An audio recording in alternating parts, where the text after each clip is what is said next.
पीने का आप देखो, जानवरों तक के नियम हैं, वे अपने धर्म से विचलित नहीं होते। पशु कभी धर्म से विचलित नहीं होता, इसलिए तो उनके लिए कोई प्रवचन नहीं होता है ना, उन्हें सिखाना पड़ता। अच्छा आप देखो, गाय चाहे जितने दिन की भूखी हो, 5 दिन से कुछ खाने को न मिला हो, पर गाय के सामने मांस रख दो, कभी नहीं खाएगी, कभी नहीं खाएगी। और शेर चाहे 7 दिन का भूखा हो, हरी हरी घास रख दो, शेर कहता है कि मैं मांस खाने वाला हूं, घास नहीं खा सकता। गाय कहती है मैं घास खाने वाली हूं, मांस नहीं खाऊंगी। और भगवान ने उनके दांत भी उस तरह के बनाए हैं, शेर के दांत उस तरह के मांसाहारी जैसे दांत है, और गौ माता के दांत जैसे घास। पशु घास खाने वाला पशु, गाय बैल कभी मांस नहीं खाएंगे, मांस खाने वाले पशु कभी घास नहीं खाएंगे। एक आदमी ऐसा है, चाहे जो खिला ले, घास खा जाए, मांस खा जाए, और समझाओ तो आपकी खोपड़ी खा जाए। आप देखो, उनके भी धर्म है। मैंने कहीं सुना था, एक बार कुत्तों में झगड़ा हो गया, कुत्तों में। एक सज्जन बोले झगड़ा होता ही कुत्तों में है, लेकिन एक बात थी, बाकी के कुत्तों ने उसे नाराज होकर निकाल दिया, चल जा, चला गया। मैं लौट कर नहीं आऊंगा। बाकी के लोग बोले आना भी मत, मिलाएंगे नहीं हम तुम्हें अपने समूह में। पर कुत्ता ही ठहरा, दूसरे दिन बाद आ गया, दूसरे ही दिन। तो बाकी के कुत्तों ने डांटा कि फिर तू लौट कर आ गया, अरे कलुआ जा, चला जा यहां से, अरे दल बदल हुआ, और तेरे लौट आने से हैरान हैं हम, और तुझे फिर दल में रख लें, क्या इंसान हैं हम आदमी हैं जो ऐसा करें? हम पशु हैं, हमारा भी धर्म है सिद्ध। अब तो किसी का कोई धर्म नहीं, न सोने का धर्म, न जागने का धर्म, न खाने का धर्म, न पीने का धर्म, न पहनने का धर्म, न पंथ सोई जो यही मन भावा, जिसे जो अच्छा लगे बस वही रास्ता है। तो भगवान ने कहा कि जब सब मनमुखी हो जाएं, तो धर्म के अनुसार चलेंगे कैसे? तो भगवान धर्म की स्थापना के लिए आए।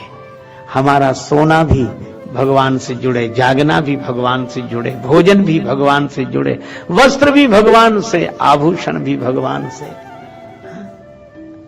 फिर इंद्रियों को जोड़े, सुनना भी भगवान का नाम, बोलना भी भगवान का नाम, देखना भी भगवान। ये धर्ममय जीवन। और भगवान श्री कृष्ण कहते हैं, यत् करोसि यदश्नासि यज्जुहोसि ददासि यत् तपस्यसि कौन्तेय तत्कुरुस्व मद अर्पणम। तुम जो करो, जो भोजन ग्रहण करो, यत् करोसि यदश्नासि यज्जुहोसि, जो हवन करो, ददासि यत्, जो दान करो, जो तप करो, तत्कुरुस्व मद अर्पणम, वह सब मुझे अर्पित कर दो, बस जीवन धन्य हो जाए।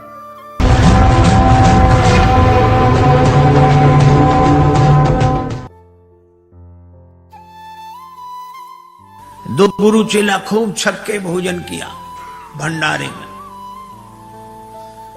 अब तोन पर हाथ फेरते हुए गुरुजी ने कहा कि बेटा खड़ाऊ कहां रखी है, देख, नीचे हम देख नहीं सकते। चेले की भी वही हालत थी, बोले गुरुजी ऊपर तो सब जगह देख ली, अब नीचे हो तो हो। अरे इतना काहे को? एक गुरुजी को आदत थी, उनका कोई चरण दबाए तो सो जाते। दबाने वाला सोचे कि ये मना तो कर नहीं रहे, तो ये मना करें तो हम जाएं, तो उसने सोचा ये सो जाएं तो जाएं, पर उनकी आदत थी जैसे ही कोई जाता फिर जाग जाते। तो एक बार क्या हुआ, एक शिष्य चरण दबा रहा था उनका, तो चरण दबाया शिष्य ने तो वो सो गए। तो बड़ी देर हो गई तो शिष्य उठकर चल दिया। जैसे ही चला तो आंख उनकी खुल गई, तो तुरंत बोले, हाँ बेटा, तुम्हारे घर में और कौन कौन है? तो उसने कहा कि माता पिता और हम लोग 4 भाई हैं। अब ये सुनता कौन, तब तक और सो गए। थोड़ी देर फिर उसने शिष्य ने देखा कि अब ये सो गए तो फिर जाएं हम। तो वो जैसे ही उठकर जाता वैसे ही जाग जाते। हाँ तो कितने भाई हो? तो उसने फिर कह दिया कि 4, पर वो उत्तर सुनने के पहले ही सो जाते थे। और जैसे उठकर चले तो जागकर फिर पूछते, हाँ कितने भाई हो? तो शिष्य उत्तर देते देते थक गया, कब तक कहे कि 4 भाई हैं। जब चौथी बार भी उन्होंने यही पूछा कि हाँ तो कितने भाई हो, सो चेला बोला, गुरुजी अब तक तो 4 हैं, सवेरे तक 3 बचेंगे।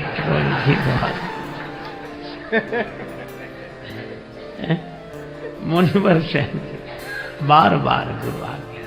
और सेवा हो तो राम जी की तरह। एक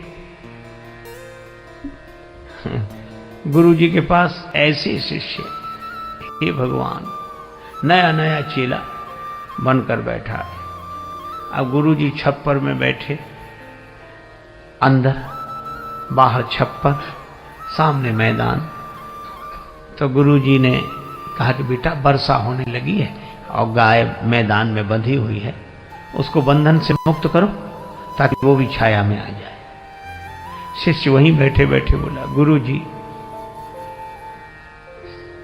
मुझ जैसा जीव क्या किसी को बंधन से मुक्त करेगा, जो स्वयं बंधन में हो।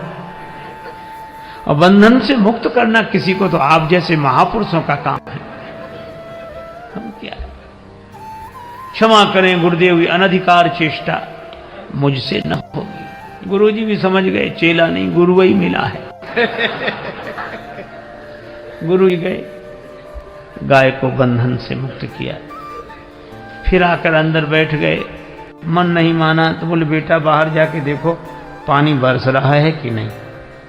चेला बोला, गुरुजी ये बिल्ली बाहर से ही आई है जो आपके पास बैठी है, इसके शरीर पे हाथ घुमाओ, गीली हो तो समझ लो पानी बरस रहा है, सूखा हो तो समझ लो पानी बरसना बंद हो गया है।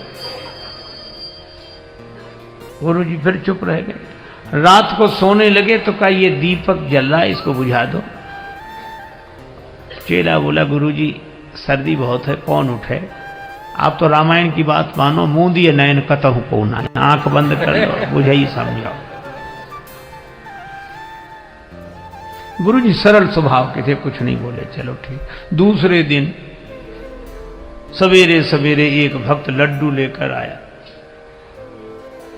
1 किलो लड्डू, भगवान को भोग लगाओ, सबको बांटो। तो गुरुजी ने भगवान को भोग लगाया। उस चेले से कहा कि बेटा भगवान का प्रसाद लेगा? तो हाथ जोड़कर बोला, गुरुजी मैंने 3 आज्ञाएं नहीं मानी है, अगर चौथी भी नहीं मानूंगा तो घोर पाप लगेगा। ये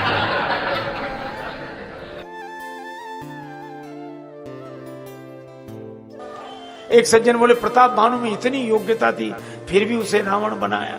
रावण तो हमने कहा इसमें परेशानी? बोले परेशानी की तो बात ही, इतना योग्य व्यक्ति और रावण बना।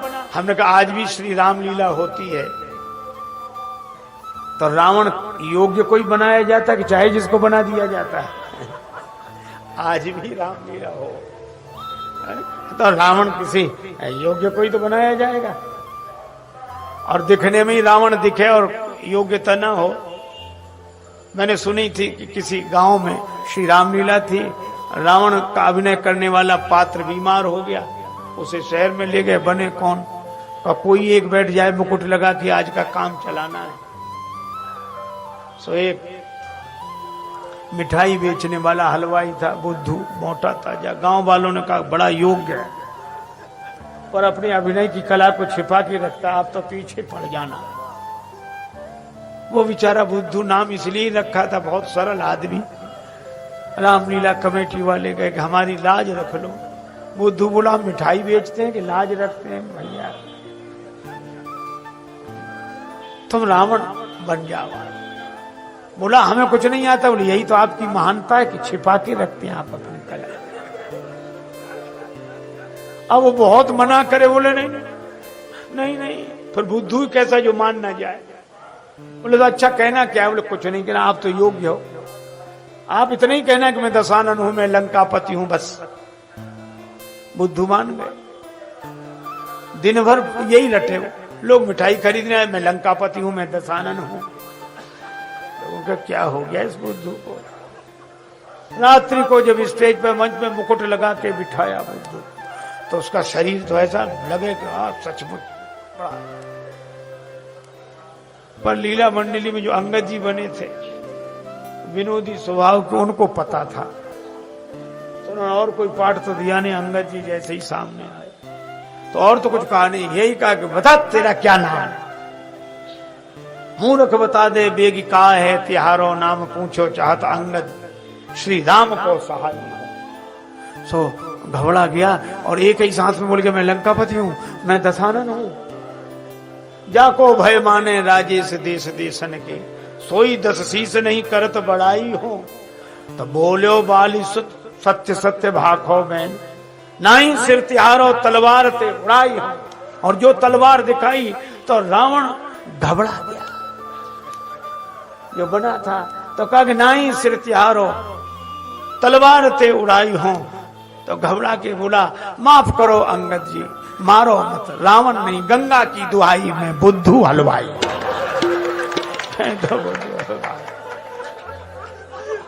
तो ऐसे वैसे को रावण बनाएंगे, यही होगा। आज आप विचार करो, जब आज की रामलीला में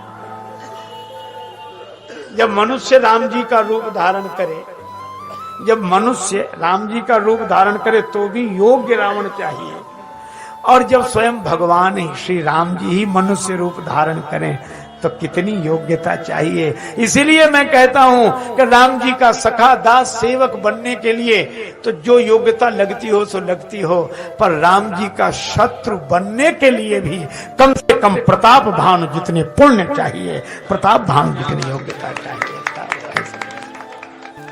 ये भगवान की इच्छा है, जय विजय उन्हीं के पार्षद है। यही तो रावण कुंभकर्ण है, तो भगवान इन्हें अपने में लीन करते हैं।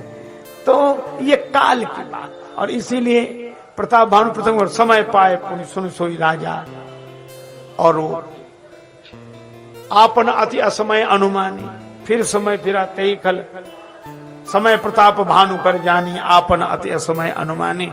तो कुंभकर्ण ने जो कहा, भयउ काल बस वीर। अच्छा, एक बात और, किसी ने कहा कि भगवान ने मारीच को देव दुर्लभ गति दे दी, मुनि दुर्लभ गति, मुनि दुर्लभ गति दीन सुजाना। तो मारीच कोई भक्त है, मारीच कोई संत है, चलो मान लो कुंभकर्ण को अपने में लीन कर लिया, रावण को भी अपने में। ये इतनी ऊंचाई भगवान क्यों देते हैं? एक और तो मारते हैं, एक और तो मारते हैं और दूसरी ओर अपना धाम देते हैं, ऊंचाई देते हैं। क्यों? अरे कहा कि इसका सीधा सा अर्थ है, आज भी कोई श्री राम लीला में खलनायक की भूमिका में अभिनय करे तो मंच पे तो उसे बाण ही मारा जाता है, पर जो जितना बढ़िया अभिनय करे पर्दे के पीछे उसे इनाम दिया जाता है कि नहीं? ऐसा थोड़ी कि मंच पे